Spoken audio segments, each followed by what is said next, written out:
Bismillahirrahmanirrahim. Assalamualaikum warahmatullahi wabarakatuh. Anak solih-solihah Umar bin Khattab yang Bu Retno sayangi, selamat pagi.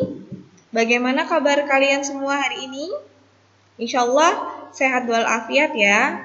Liburan sudah sangat panjang sekali ya di rumah ya. Semoga tidak mengurangi kesemangatan kita dalam belajar ya. Belajar dimanapun tempatnya, dimanapun, bagaimanapun suasananya. Insya Allah kalau misalnya kita niatkan lillah karena Allah, insya Allah ilmu yang akan kita dapatkan adalah ilmu yang bukan hanya berorientasi pada dunia, tapi ilmu yang berorientasi pada akhirat ya. Semoga dengan masuk ke dalam kelas Umar bin Khattab, dengan kalian bertambah kelas, semoga bisa menjadi pribadi yang lebih tekun belajar, lebih bersemangat lagi dalam menuntut ilmu.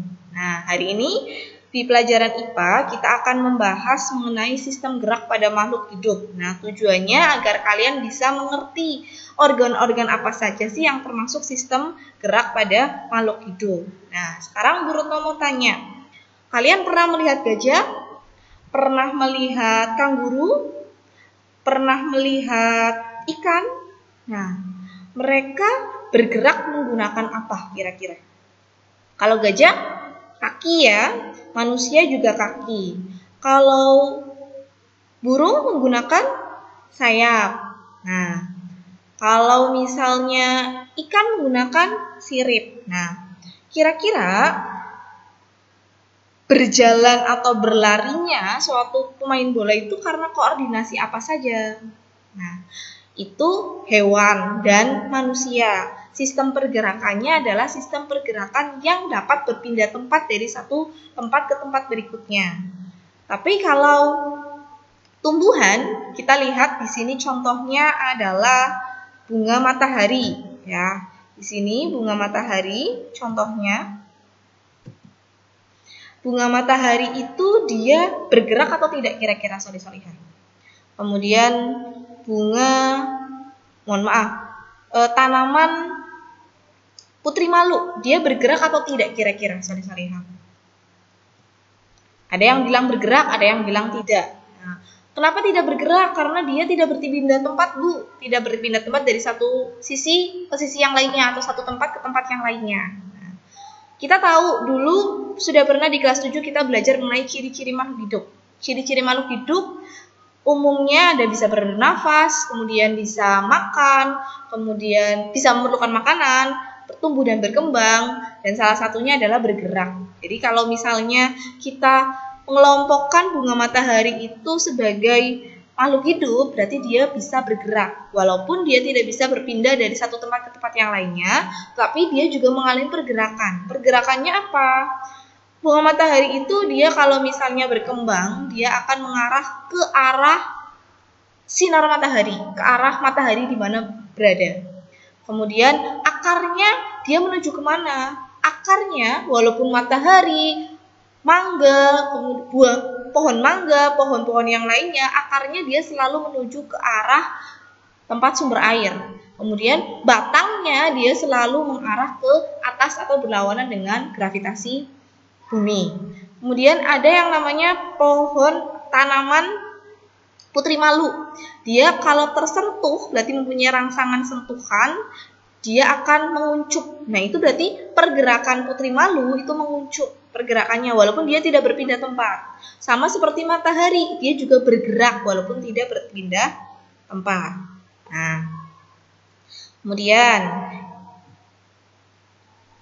subbab selanjutnya adalah gerak pada hewan. Kita akan membahas mengenai gerak pada hewan. Hewan itu mempunyai alat gerak yang dapat berpindah tempat.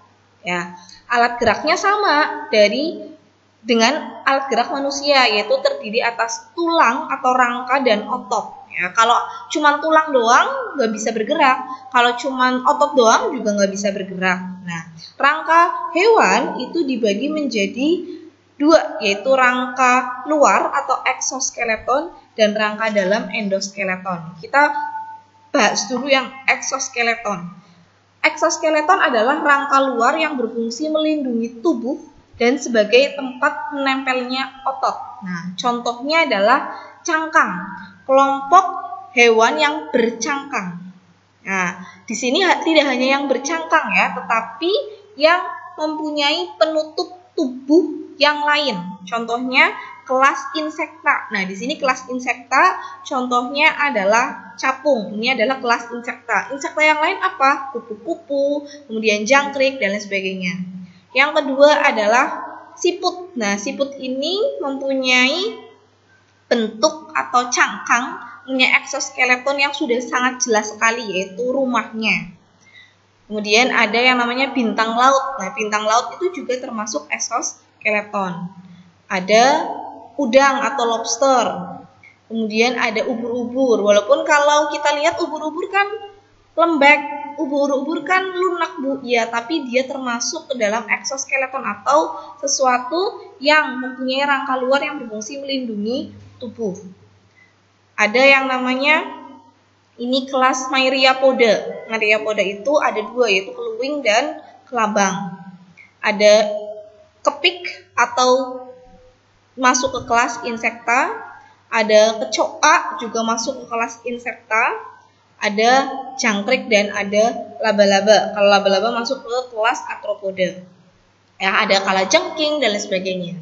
Kalau kita lihat, kita bisa mengklasifikasi. Nah, kira-kira yang eksoskeleton itu apa saja sih? Sebenarnya bukan hanya yang ada di gambar yang Bu Retno contohkan ya. Kalian bisa mencari lagi. Kira-kira yang eksoskeleton itu yang seperti apa sih kira-kira?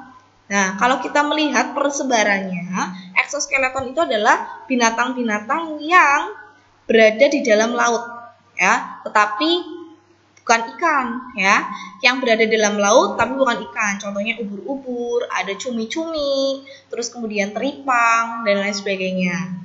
Kemudian binatang-binatang yang hidup di darat, contohnya adalah binatang-binatang yang mikroskopis, contohnya insekta tadi. Kemudian ada Myriapoda, ya. Kalau kalian bisa membuka lagi pelajaran-pelajaran yang dulu, bisa kita lihat ya, insekta itu apa saja. Nah, contohnya itu tadi yang punya eksoskeleton. Ini ada gurita. Oke, selanjutnya adalah endoskeleton. Endoskeleton itu adalah struktur tulang keras atau tulang rawan, jadi bisa tulang keras, bisa tulang rawan bentuknya, di dalam tubuh organisme yang berfungsi sebagai pelindung dan penopang tubuh dan menempelnya otot. Nah, endoskeleton itu dipunyai oleh hewan-hewan vertebrata. Masih ingat vertebrata itu apa? Vertebrata itu adalah hewan yang mempunyai tulang belakang. Kalau eksoskeleton dipunyai oleh hewan-hewan invertebrata. Kalau invertebrata tidak bertulang belakang. Contohnya tadi kelas insekta, kemudian kelas Myriapoda, kemudian binatang-binatang yang laut itu contohnya invertebrata, tidak punya tulang belakang. Kalau yang endoskeleton itu punya tulang belakang. Contohnya apa? Ada gajah. Di sini contoh gajah itu adalah kelas mamalia. Mamalia itu berarti yang berambut dan mempunyai kelenjar susu. Tidak hanya gajah, ada kambing, ada kera, ada kucing. Nah, itu termasuk kelas mamalia, berambut dan mempunyai kelenjar susu, dan dia peranakannya atau dia berkembang biak dengan cara beranak. Yang kedua adalah kelas Aves. Aves itu macam-macam. Di sini contohnya adalah burung flamingo, ya. Kelas Aves itu ada ayam, bebek, ya, burung angsa, itu kelas Aves. Dia ciri-cirinya berbulu dan bernafas menggunakan pundi-pundi udara. Yang ketiga, ini sama kayak gajah, yaitu mamalia. Jerapah, dia juga mempunyai rangka endoskeleton. Nah, penguin. Nah, penguin kira-kira masuk kemana ya, anak soleh-solehah? Ada yang tahu?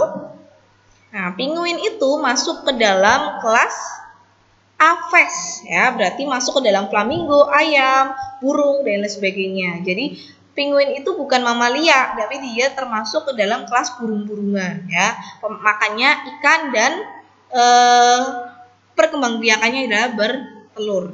Nah, ini adalah kelas Pisces, ya. Pisces itu sejenis ikan-ikanan, kecuali ikan-ikanan di semua ikan ya, kecuali ikan paus dan ikan lumba-lumba. Kalau lumba-lumba sama paus masuknya ke kelas mamalia walaupun dia ikan. Masih ingat ya?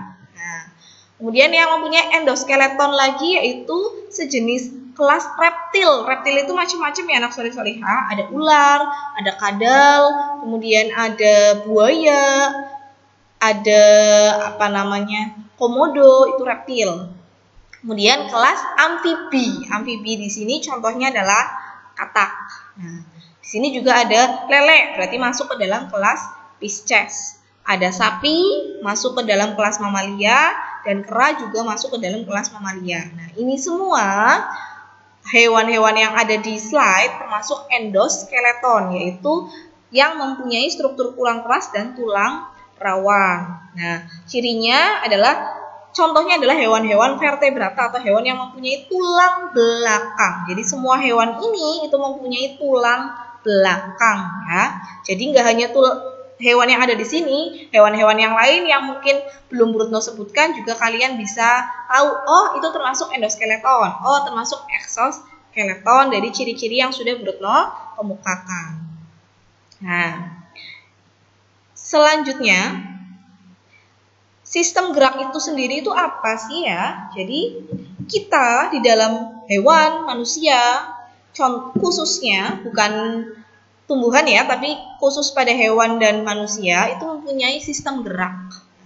Yang namanya sistem itu terdiri dari beberapa jaringan. Dulu masih ingat ya, ada yang namanya sel, kemudian jaringan, organ, sistem organ, dan lain sebagainya. Nah, sistem gerak ini termasuk sistem organ. Nah, organ-organ yang berperan itu apa saja nanti kita bahas. Nah, sebelumnya, sistem gerak itu merupakan hasil kerjasama yang serasi antara organ sistem gerak seperti rangka atau tulang, persendian, dan otot.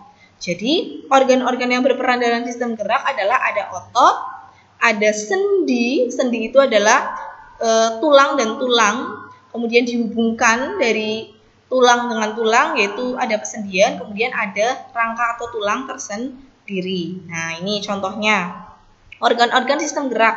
Ada otot, kemudian ada sendi, ini adalah sendi engsel ya, nanti akan kita belajar mengenai persendian. Kemudian ada tulang. Nah, selanjutnya sistem gerak pada manusia. Di sini kita belajar mengenai sistem gerak pada manusia dibagi jadi dua, yaitu sistem gerak alat gerak aktif, yaitu rangka, dan alat gerak aktif, yaitu otot. Ya.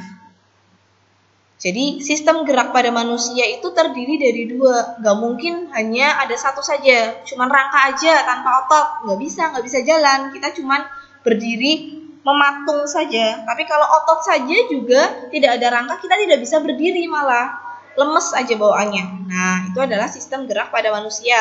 Harus terdiri dari rangka, kemudian diselimuti oleh otot yang menjadi sebagai alat gerak aktif. Jadi kalau ditanya, apakah alat gerak aktif pada manusia? Kalian jawabnya otot. Nah, fungsi rangka atau tulang. Fungsi rangka atau tulang itu apa saja? Yang pertama adalah alat gerak aktif. Nah, alat gerak pasif, Alat gerak pasif. Tadi kalau misalnya rangka dia tidak bisa bergerak ya, dia tidak bisa bergerak. Kenapa? Karena dia pasif. Walaupun ada tetapi dia pasif, tidak bisa digerakkan kalau tidak ada otot. Itu contoh rangka. Nah, yang kedua adalah pelindung tubuh bagian dalam. Nah, bagian dalamnya contohnya apa?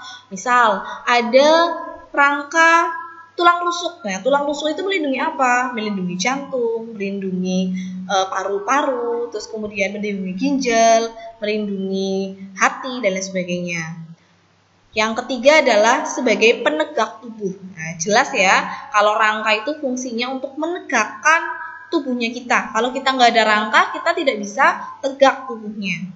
Kemudian yang selanjutnya adalah tempat pembentukan sel darah merah. Jadi sel-sel darah merah yang ada dalam tubuhnya kita dibentuk di dalam tulang. Makanya kalau kalian makan tulang ayam atau tulang sapi, biasanya di dalamnya itu ada sumsum. Ya, kalau misalnya sumsum itu tempat pembentukan sel darah, ya, sel darah itu nanti kalau dia sudah tua dirombak itu akan menjadi sel darah merah yang akan memenuhi kebutuhan sel darah merah yang ada dalam tubuhnya kita.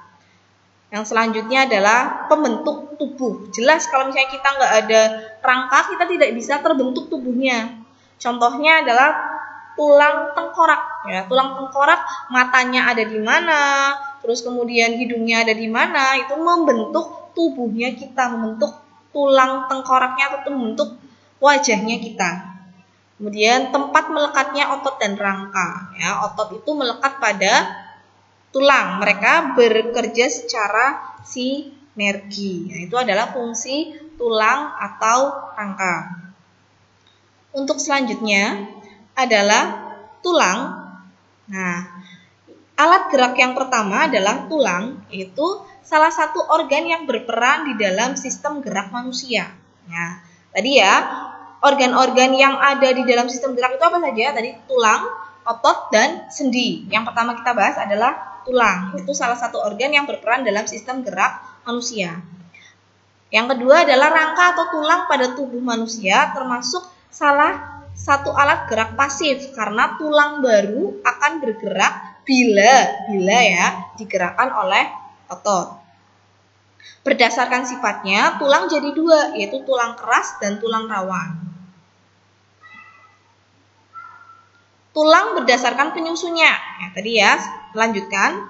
Yang pertama adalah tulang keras, merupakan tulang kumpulan sel-sel yang mengeluarkan matriks yang mengandung senyawa kapur dan fosfat. Senyawa ini menyebabkan tulang menjadi keras. Jadi kenapa tulang itu menjadi keras?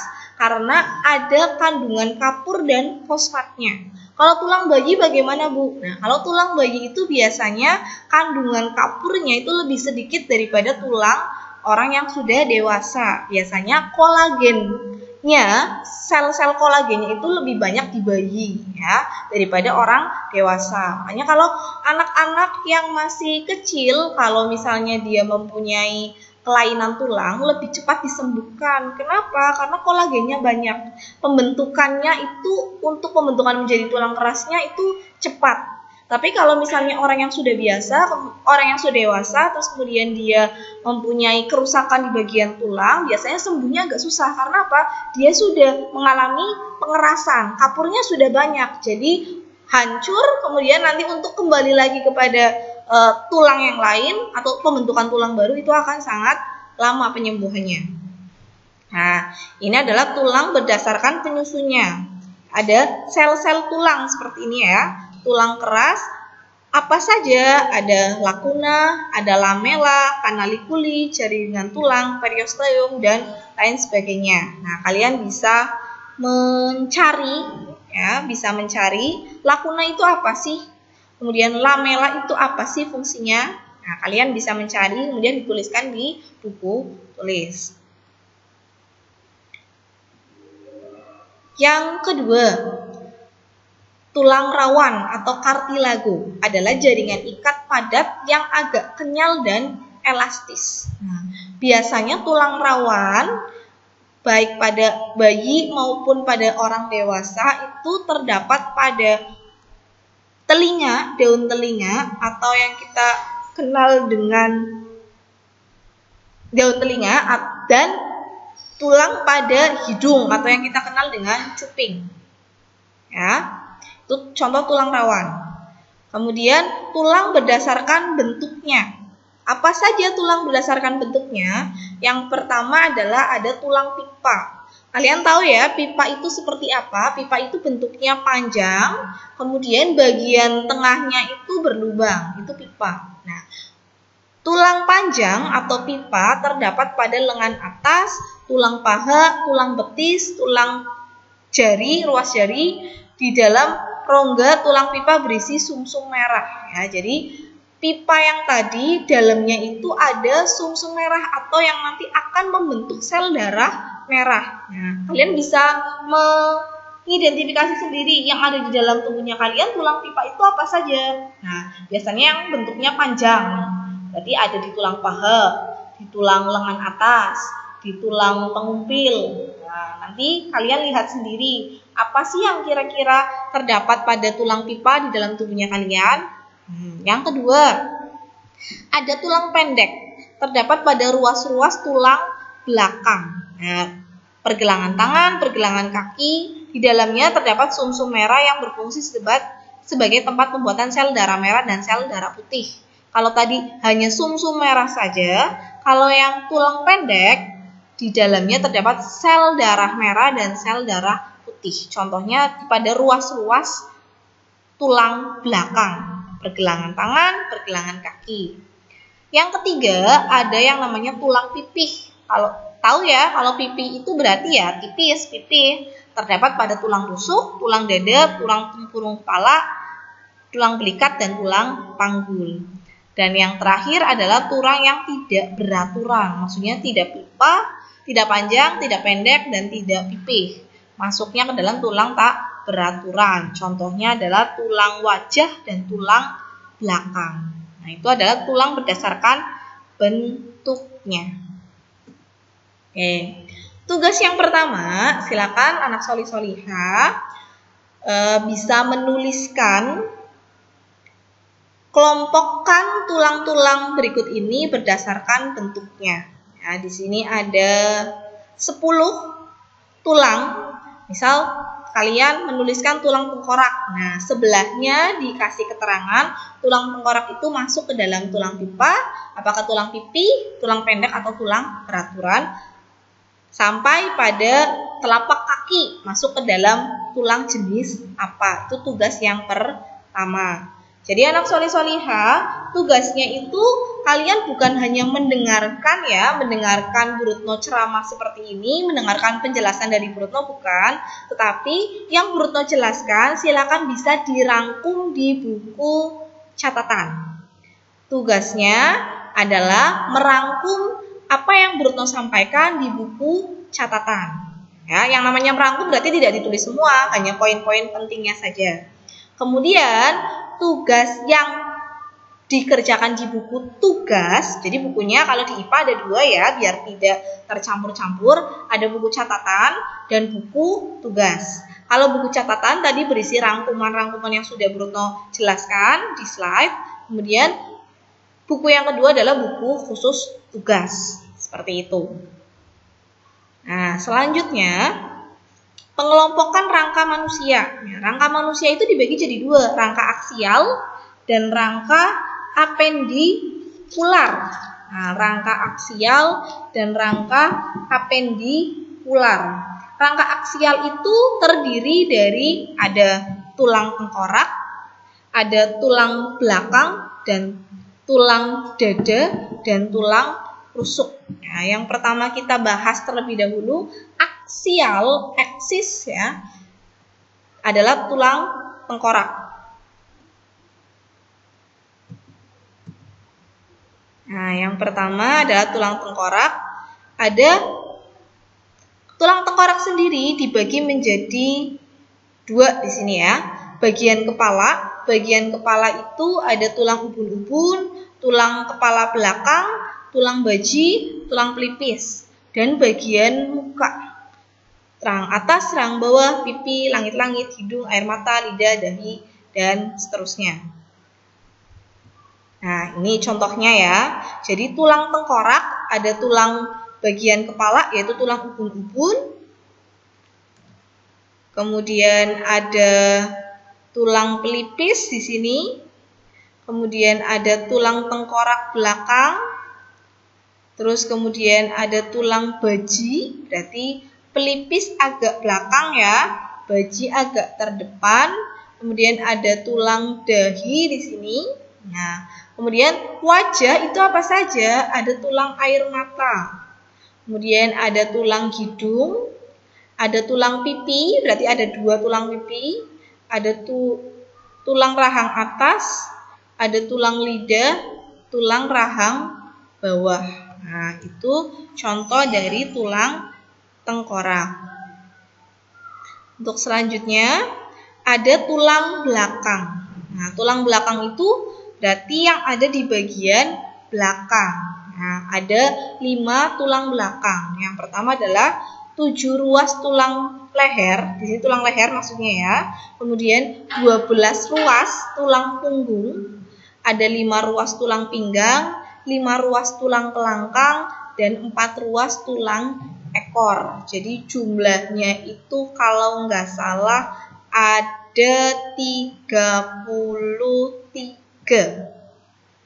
7 tambah 12, 19 tambah 5 itu 24, 24 tambah 5 itu 29 tambah 4, 33. Ya, ada 33 ruas ya. Pembagiannya ada leher, punggung, pinggang, kelangkang, dan ekor. Untuk selanjutnya ada tulang rusuk. Ya, rangka aksial itu jadi ada tulang tengkorak, tulang belakang, tulang dada, dan tulang rusuk. Nah, tulang rusuk ini apa saja? Ada 7 pasang tusuk sejati. Tusuk sejati itu maksudnya dia tidak kokoh terdapat pada tulang badan. Nah, kokoh menempel pada tulang badan yang ada di dada. Nih, ya. Ada 7 pasang rusuk sejati. Kemudian ada 3 pasang rusuk palsu. Nah, ini ada 3 pasang rusuk palsu. Ini contohnya. Kemudian 2 pasang rusuk melayang. Nah, kemudian ada tulang taju pedang. Ini di sini tulisannya tulang pedang-pedangan ya. Ada yang mengatakan tulang taju pedang, ini paling ujung ini. Kemudian tulang badan dan tulang bulu. Ini adalah contoh tulang rusuk.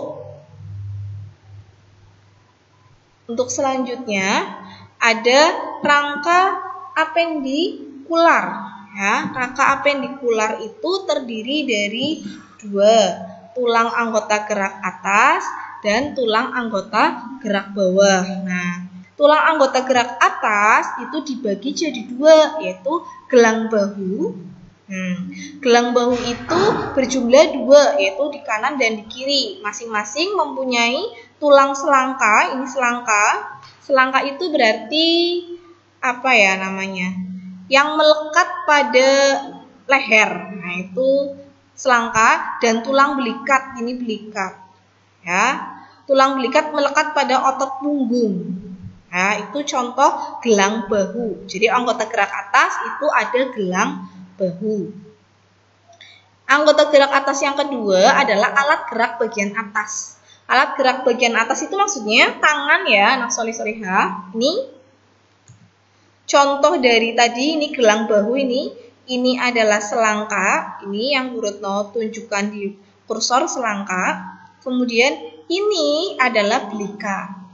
Nah, untuk alat gerak bagian atas itu adalah maksudnya tangan ya. Ini ada 2 tulang lengan atas, maksudnya kanan dan kiri ya, anak soleh-solehah. Ini lengan atas, kemudian ada pengumpil. Nah, pengumpil itu adalah tulang yang sejajar dengan ibu jari.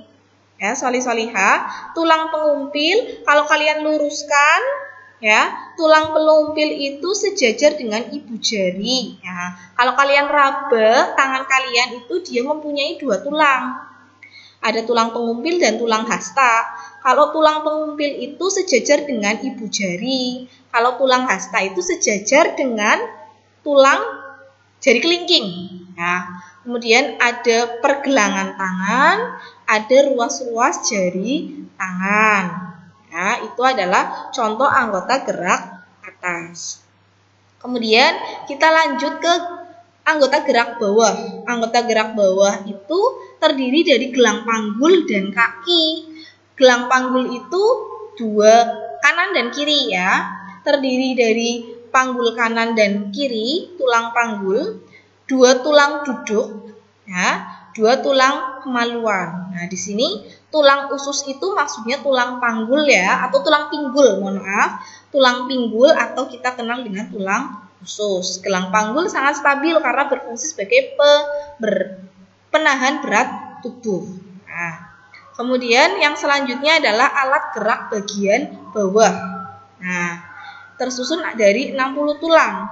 Ada tulang paha, ini ya, soleha, tulang paha, kemudian tulang tempurung lutut, tulang betis.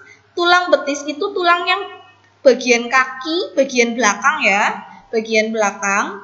Tulang kering itu bagian depan, kemudian tulang pergelangan kaki, tulang telapak kaki, dan tulang ruas jari kaki. Itu adalah contoh alat gerak bagian bawah. Jadi alat rangka apendikular itu ada alat gerak bagian atas, ada alat gerak bagian bawah. Yang alat gerak bagian atas itu tulang bahu, kemudian tangan atau anggota gerak atas. Kemudian kalau alat gerak bagian bawah itu kaki atau alat gerak bagian bawah dan gelang panggung. Nah, ini ada proses pembentukan tulang. Kalau ada yang bilang osifikasi, osifikasi itu adalah proses pembentukan tulang. Jadi awalnya kalian pada saat janin itu kan awalnya darah ya, darah dia berlanjut menjadi segumpal daging, terus kemudian dia menjadi tulang belulang, kemudian dibungkus lagi dengan daging. Nah, kalian bisa melihat di surat Al-Mu'minun kalau nggak salah proses pembentukan manusia ya. Di sini contohnya adalah pada bulan kedua kandungan jaringan embrional. Masih ingat jaringan embrional itu apa? Jaringan embrional itulah jaringan yang terus membelah ya. Membelah itu maksudnya banyak. Tangannya awalnya kecil jadi besar. Nah, itu adalah jaringan embrional. Membentuk rangka yang berupa tulang rawan atau kartilago. Kemudian kartilago tadi dirusak oleh kondroblas atau sel pembentuk tulang rawan. Nah, kalau sudah dirusak, terbentuklah rongga. Kalau sudah rusak tadi, terbentuknya rongga atau sel pembentuk tulang keras atau osteoblas. Nah, osteoblas itu akan membentuk osteosit atau sel tulang keras. Jadi awalnya pertamanya tulang lunak terlebih dahulu, kemudian dirusak oleh kondroblas, nanti membentuk lubang. Lubangnya itu sendiri akan membentuk yang namanya tulang keras atau osteosit. Nah, osteosit itu akan membentuk lapisan-lapisan atau lamela dari dalam tulang. Yang tadi ada lamela, caliculi, itu contohnya proses pembentukan tulang. Di dalam tulang itu adanya apa saja? Nah, adanya seperti itu. Nah, itu bagian tentang tulang atau sistem pergerakan dari manusia. Nanti untuk pelajaran selanjutnya kita akan membahas mengenai hubungan antar tulang atau macam-macam dari persendian itu apa saja. Kemudian gangguan-gangguan yang ada pada sistem pergerakan manusia ya. Gangguan pada tulang bisa, gangguan pada otot. Nah, itu saja yang bisa Bu Retno sampaikan hari ini. Untuk tugas IPA hari ini adalah merangkum ya apa yang sudah Bu Retno sampaikan pada slide. Kemudian tugas yang kedua adalah dengan mengelompokkan tulang yang ini mengelompokkan tulang mana ya tadi ya, mengelompokkan tulang sesuai dengan bentuknya ya, sesuai dengan bentuknya. Tadi mana ya tugasnya? Sebentar. Nah, ini sesuai dengan bentuknya. Apakah dia termasuk ke dalam tulang pipa, tulang panggul, tulang pipa, terus kemudian tulang pendek, tulang pipi, atau tulang tak beraturan. Nah, ini contohnya ada 10 ya, silakan bisa kalian klasifikasikan dia termasuk tulang apa ya. Itu saja dari Bu Retno hari ini.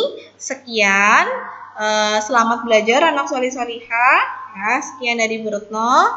Mohon maaf apabila kurang jelas, silakan bisa ditanyakan pada saat sesi tanya jawab ya.